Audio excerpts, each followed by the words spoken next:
All right, you guys, it is peanut butter time.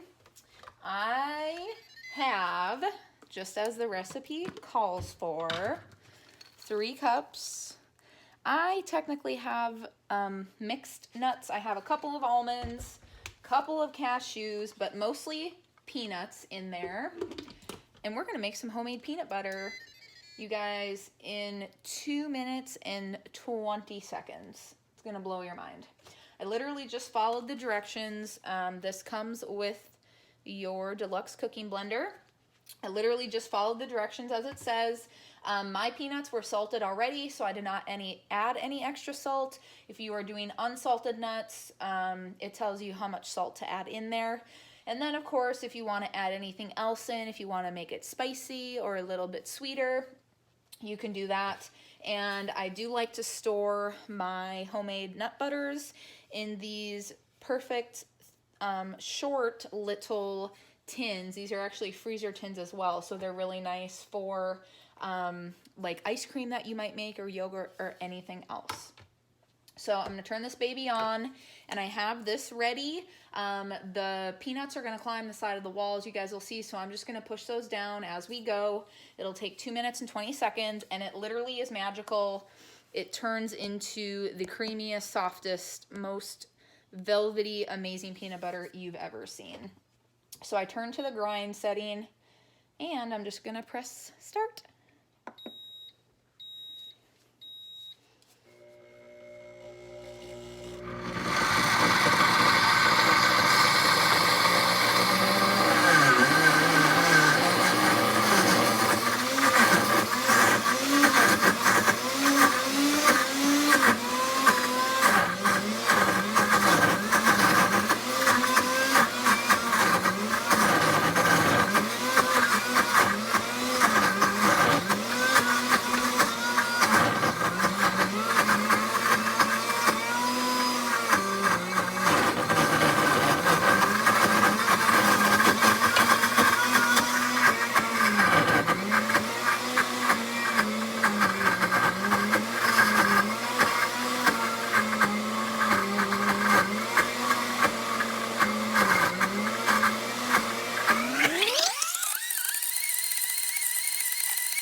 Amazing. Let's take the lid off, and I'll show you guys what this looks like. Oh my gosh, it smells so good. Look at that. If only you guys could smell this right now. So you want to know why I made this peanut butter, you guys? It's for Tilly. It's all for Tilly. I like crunchy peanut butter, so this is going to be just for Tilly. I'm going to grab my mix and scraper, get the rest of it out, and then this baby's going to clean itself.